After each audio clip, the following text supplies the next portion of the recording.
Cold coffee sat on the table, with a helmet beside it and a rifle against the wall. The officer on duty was a major in the Argentine Air Force, a career man and an experienced air traffic controller. He had been at Stanley for 4 weeks, ever since Argentina took the islands on the 2nd of April, and that month had taught him one pattern only.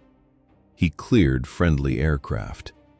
Pucará attack planes, C-130 Hercules transports from the mainland, and the occasional Air Maki. That routine fed a larger confidence across the airfield. Britain lay about 12,900 kilometers away.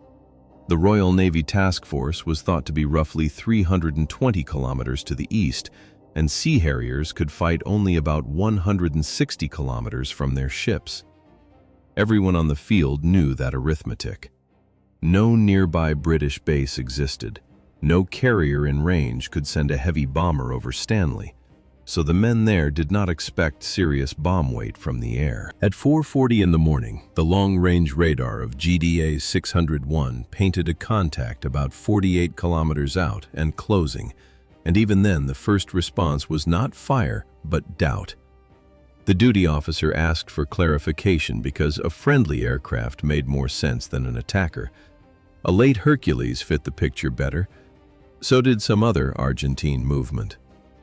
2 minutes later, the mark still held on the screen, which meant the first explanation had failed, but the assumption behind it had not yet died. Then the tower heard what radar had already tried to say. It was the deep, low note of a heavy jet engine over the South Atlantic, a sound that did not belong above Stanley under any Argentine calculation of the war. That was the real break. Before the first impact mattered, the airfield had already lost its main reassurance. In roughly 90 seconds, the men there understood that a heavy British aircraft had reached the islands after all. That radar shock came out of a limit Argentina knew well. The country runs more than 1,600 kilometers from Buenos Aires to Tierra del Fuego, and the Air Force shaped its flying around that long mainland. Distance ruled everything. This was no token arm. Argentina had French Mirage 3 fighters, American Skyhawks, and the Navy kept Super Étendards paired with Exocet missiles. The Mirage 3 was a delta-wing interceptor, built to climb fast and strike fast, not remain over open water.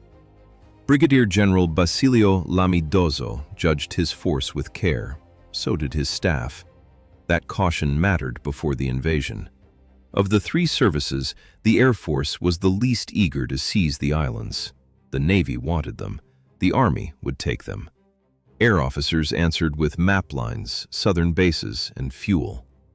The Falklands lay about 640 kilometers from the coast, and Mirage 3 fighters left Rio Gallegos or San Julian without any aerial refueling probe. They could get there. They could not stay. There was no margin for a long sweep, no reserve for delay, and no easy second pass once a pilot turned east over the sea. Over the islands, a Mirage 3 had at most 5 minutes of fuel. 5 minutes. Then fuel decided the rest. That ceiling was real, and its precision calmed the planners.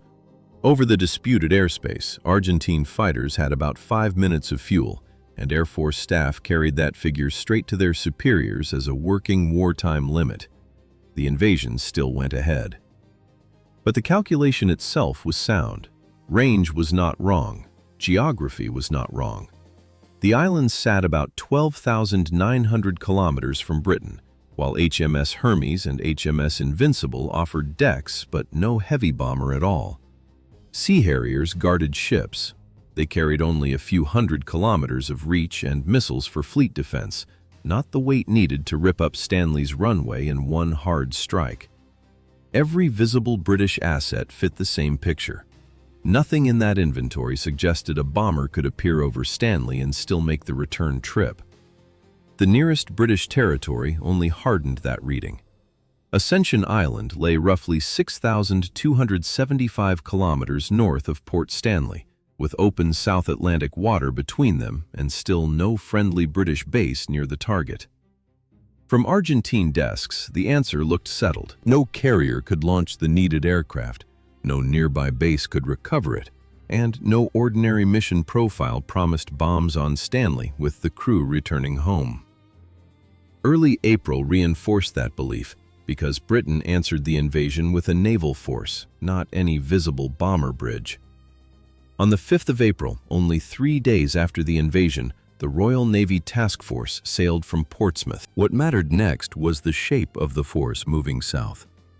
By the 3rd week of April, it had reached Ascension Island. Argentine planners saw 2 small carriers, an amphibious assault ship, destroyers, frigates, and the Royal Fleet Auxiliary Supply Train. They saw no bombers. That absence set the frame. South of Ascension, Britain had nowhere to base a land-based bomber wing, and no large fleet carrier traveled with the task force. Every map in Buenos Aires pointed to the same fight. The main battle would come in the air gap between the mainland and the islands. Brigadier Ernesto Crespo, who commanded the Southern Air Defense Sector, built his campaign on that reading. He expected the Royal Navy force to close on the Falklands, cover a landing, and take the punishment there. The islands stayed in his plan as ground for garrison troops. Port Stanley came second. Crespo kept its airfield for Pucará and Ermaki attacks on troops coming ashore, while he aimed his main blow at the British fleet off the islands. That fleet-centered plan hid one weak point. London had already pictured a strike from much farther away. On January 29, 1982, the embassy in Buenos Aires sent London a telegram.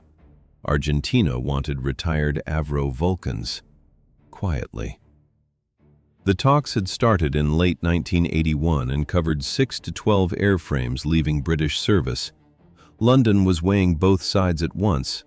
A delta-wing bomber built for long-range attack was now on Argentina's shopping list.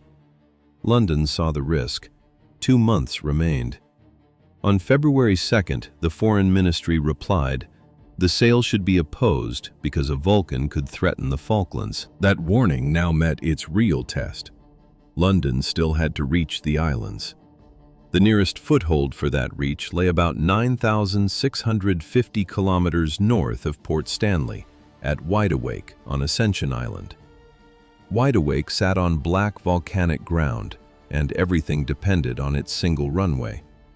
Americans had built that strip in 1942 on a British island in the South Atlantic, and by late April it had become the narrow throat of the whole operation. Panama's operating contract allowed 285 aircraft movements in a year. Then the airfield took more than 300 in a single day. Don Coffey, the station manager, called his opposite number at Chicago O'Hare just to check whether the claim sounded real. It did.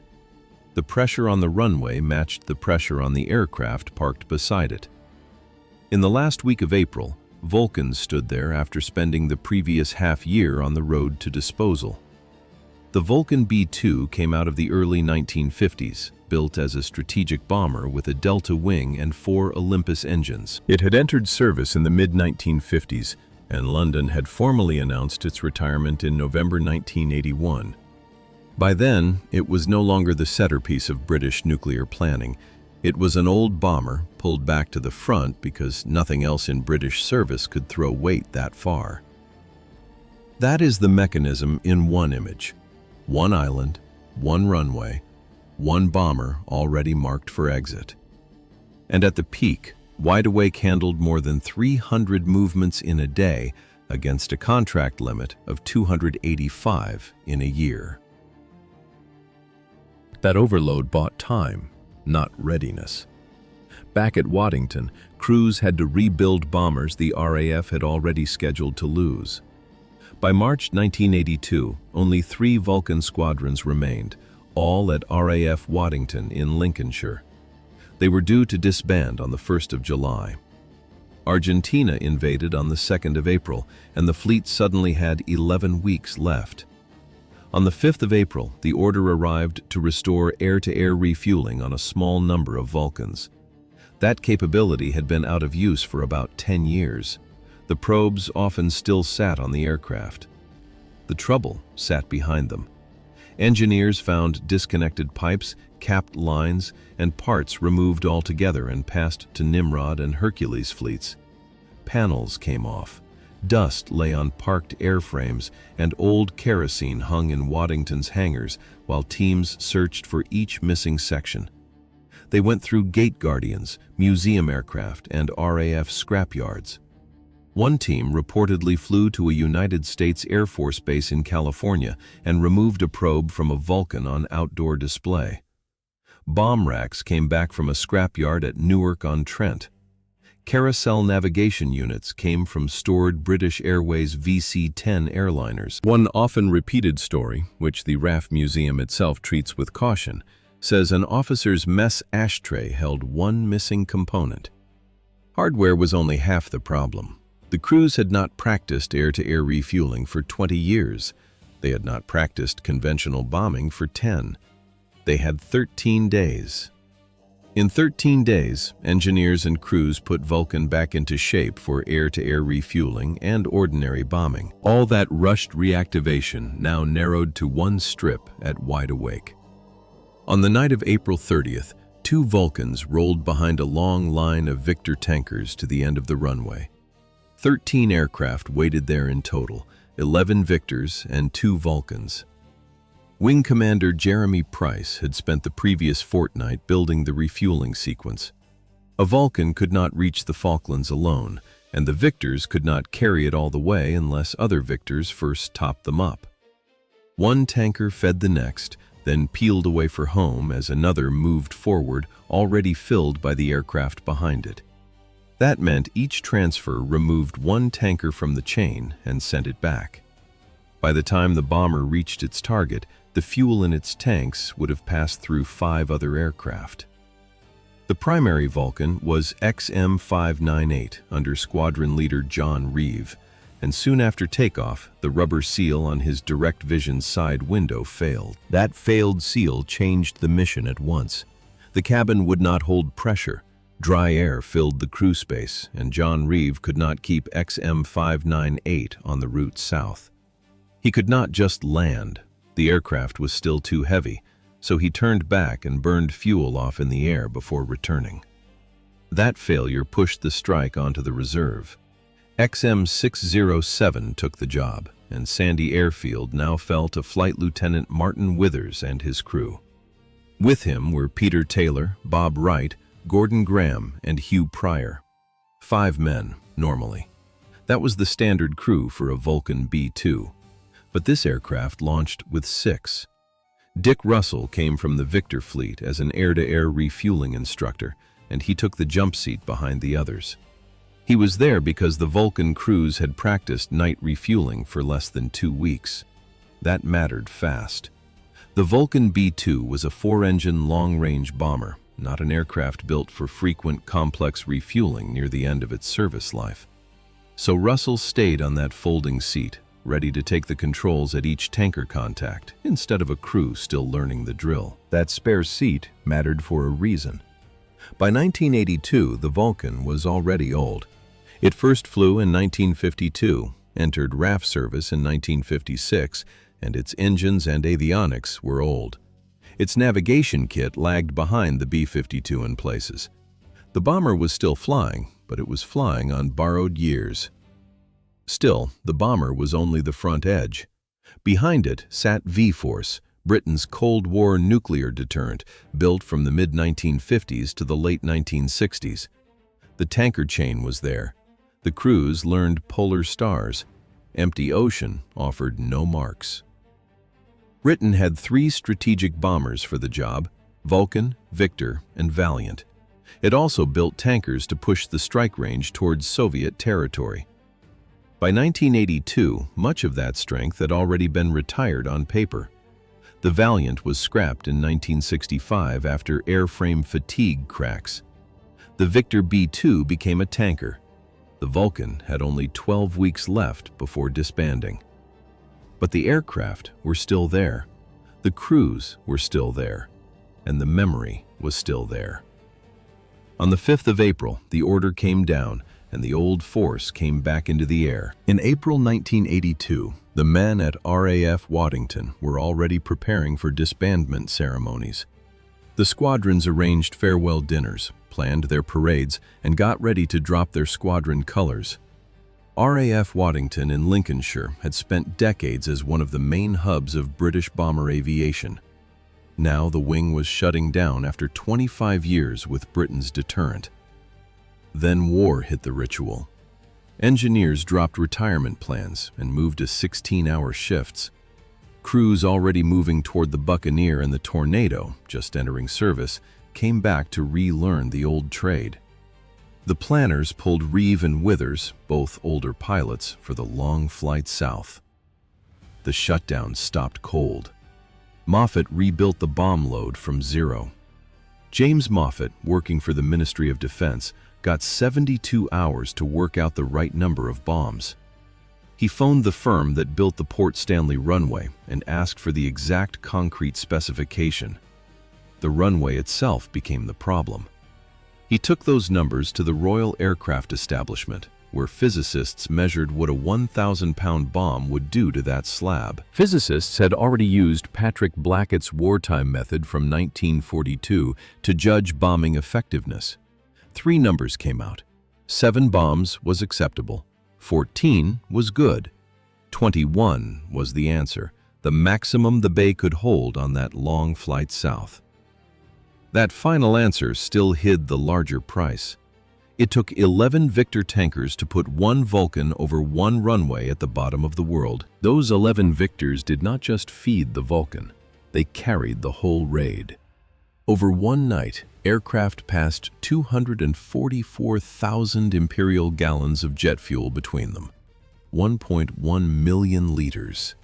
The rest kept the tankers alive long enough to refuel other tankers, then refuel them again.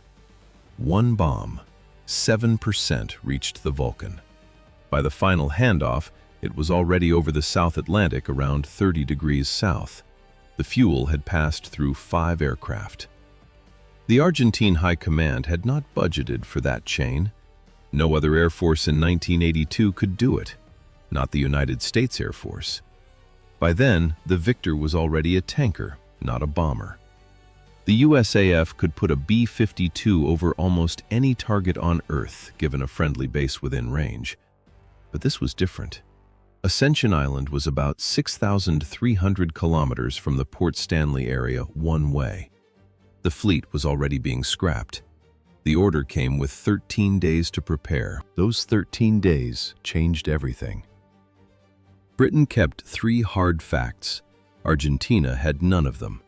Britain still had the V-Force memory, 23 serviceable Victors, and Wide Awake on Ascension Island. No other route was ready. That runway sat halfway across the Atlantic, technically American, but available when the order landed. The bomber needed that midpoint, so the crossing could break into 2 manageable legs. The Victor mattered because no other British aircraft could refuel a Vulcan.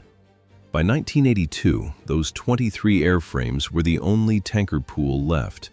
The Victor had become a tanker by then. It carried fuel, not a strike load. The Vulcan came from Britain's Cold War nuclear arm, built for deterrence, not for a raid like this. Argentina had never built that kind of reach. It had no strategic nuclear deterrent. So it had no tanker fleet, and its air force fought within sight of its own coastline. Argentina kept its war local. Britain crossed an ocean to answer it. Britain had kept the opposite end of the map alive by accident. Pieces of a global strike capability were still sitting in storage. In April 1982, crews dusted them off and rebuilt the package around 1 bomber. The math was ugly and simple. 11 tankers for 1 bomb on target. 1 runway held the route. 1 Vulcan reached Stanley. That route had bought the bomber time. Now the radar room had to guess fast. At 4:40 local time, Gata 601 painted the inbound Vulcan 30 miles out. The Avro Vulcan was a delta wing bomber built for long range. The duty officer in the operations room asked for guidance. No British activity was scheduled there. No Argentine aircraft either. The contact came from the northeast, the same bearing as friendly traffic out of Comodoro Rivadavia. It could have been a late Hercules or a Neptune. He asked twice. Hold fire came back twice. By the third request, the target was already inside the Skyguard window. Then the screens went blank. Flight Lieutenant Hugh Pryor, the air electronics officer aboard XM-607, switched on the 210 electronic countermeasures pods. They came from the Buccaneer fleet. They sat on improvised pylons under the wings, and they cut the radar picture at the exact moment it mattered. With the radar picture gone, Stanley Airfield saw only noise. XM-607 was already on the run-in at 10,000 feet, cutting across the runway on a 35-degree diagonal. The Vulcan was a delta-wing strategic bomber, one of Britain's V-bombers. It was built for high-altitude penetration. The release was timed. 21 bombs walked the strip in one stick. The line stretched almost a quarter of a mile. The stick landed in sequence, not all at once. Inside the tower, Major Alberto Yanariello later gave Martin Middlebrook the Argentine account. Middlebrook built The Fight for the Malvinas from interviews with officers and conscripts after the war. Yanariello sat in an armchair. Then the first bomb hit. A red cloud slammed the tower. It broke the panes and shook the building hard enough to throw him under the chair. He came out with his rifle and helmet while men ran everywhere and anti-aircraft guns flashed red overhead. It was our baptism of fire. The Argentine Air Force had been at war on paper for 4 weeks. That morning, a strategic bomber finally hit it. 3 young conscripts died: Guillermo Ubaldo Garcia, Hector Ramón Bordón, and Raúl Ricardo Romero. 2 served with the Air Force, 1 served with the Navy. The memorial wall in Buenos Aires keeps all 3 names. The Vulcan turned for the long flight home. The Vulcan was not safe yet, and a few thousand pounds of fuel still stood between it and a clean return. Black Buck 1 still depended on one Victor waiting at a precise rendezvous point for the return leg, with no room for delay. The Victor was XH-669, flying behind Biglands in the Cascade, and it hit a thunderstorm on the way down.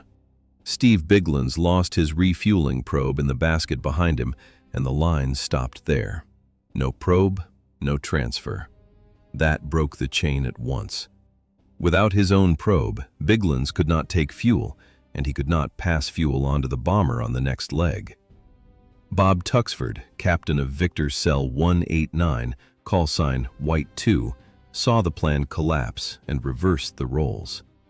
He took back the fuel he had just given Biglands, kept formation, and stayed with the Vulcan for the final push. The planned handoff was gone. Then came the choice. Tuxford did the math in his head and saw only 2 outcomes, with the margin already gone. He could feed the Vulcan enough to reach the target, or keep enough fuel to reach ascension on the return, but not both. Not both. He chose the bomber, and the RAF later awarded him the Air Force Cross. The choice did not end there. XL-189 gave the Vulcan 7,000 pounds less fuel than planned, because that was all Tuxford could spare before heading home. He could not call for help. Radio silence held until the bomber finished its run. Superfuse broke the silence. Tuxford then asked for an emergency rescue tanker. Victor XL-511, flown by Wing Commander Colin Seymour, raced north of Ascension to meet him. They found each other 600 meters short of the island, and Tuxford still had 30 minutes of fuel left. He landed at Wide Awake after 14 hours and 5 minutes in the air. That was the gap Argentine planners had not modeled. They had considered the Vulcan. They knew the tankers existed. What they missed was the man. He was flying an obsolete Cold War bomber alone over the South Atlantic, doing the arithmetic of survival in his head. He was choosing the mission over himself on the strength of an oral agreement from a briefing room at RAF MAM, with no certainty anyone would come. Britain had no carrier-based heavy bomber. Argentina was right about that. It was also right that its own bomb load over San Carlos would later be heavier than Britain could put over Stanley. But it misread the last link. An old post-imperial air force gathered everything it had left and sent one man into the dark with 30 minutes of fuel and a message. Argentina counted distance. Britain counted refueling. The Vulcan was weeks from retirement. Its probe came from a museum gate guardian. The route ran through Ascension Island and Wide Awake, then across a Victor relay. That old V-bomber crew system had drilled long-range refueling for 20 years. After the refueling chain, the effect landed on the Argentine map, and the southern bases began to lose cover. 4 airframes left the south. Buenos Aires took the burden. Some called it panic. Aerospatiale called it a planned reorganization. The Argentine High Command pulled a small number of Mirage 3, the country's main air superiority fighters, from southern bases to the capital's air defense zone, where they guarded Buenos Aires and the central air bases against another Vulcan strike. Over the Falklands, the pressure eased, but only a little. That mattered at sea. The Mirages had only been getting 5 minutes over the islands anyway. 4 airframes still made up about a quarter of Argentina's air superiority fighters. Their absence eased the burden on the Royal Navy Sea Harriers in the weeks that followed. One crater. Argentine engineers patched it in about 24 hours. C-130 transports kept flying into Port Stanley until almost the end of the war. They simply retimed their movements to dodge the early morning Vulcan window. The argument did not stop. In the official British history of the Falklands campaign, Lawrence Freedman says Black Buck's lasting meaning remains contested. Admiral Sandy Woodward wrote in 100 Days that he never expected the raid to stop the transport flights, and he barely cared because C-130s were not a threat to his ships. Sharkey Ward was blunter still. He called the idea that one Vulcan could scare Argentina away from Buenos Aires baloney. Blunt as that verdict was, it only closed one door. Black Buck did not win the air war alone. It did not decide the Falklands alone. No single blow. The real price was paid elsewhere, by Sea Harrier pilots off Hermes and Invincible, by the Royal Marines, the Paras, the Scots Guards, and the Royal Navy in San Carlos water. They took the islands back at a real and lasting cost. Not there, not in one raid. But the raid still carried a message. In 2003, at the RAF Museum in Hendon, North London, he said Argentina understood it clearly.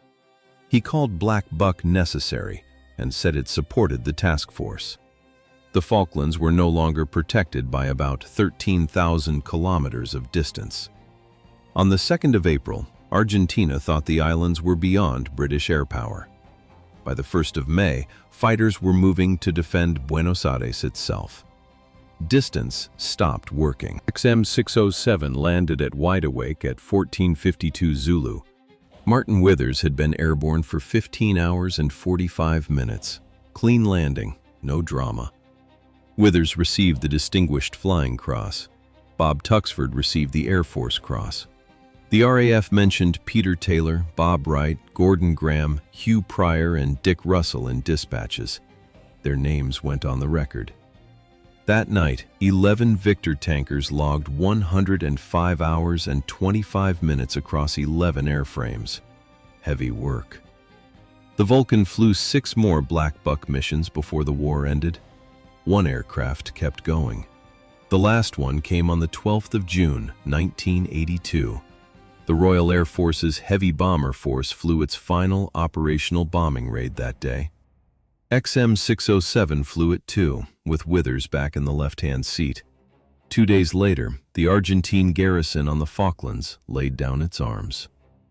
Withers stayed in the RAF until 1991, retired as a squadron leader, and then flew commercial airliners for the rest of his working life.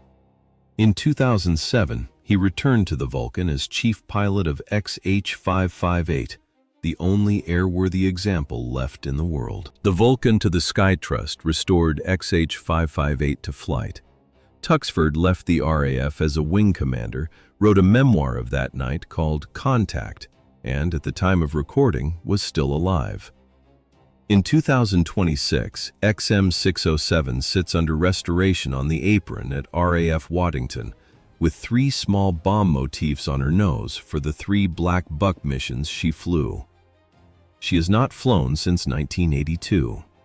She does not need to. In the small hours of May 1st, 1982, 11 tankers were needed for 1 bomb on 1 runway. That was the point. No cover left, not from range.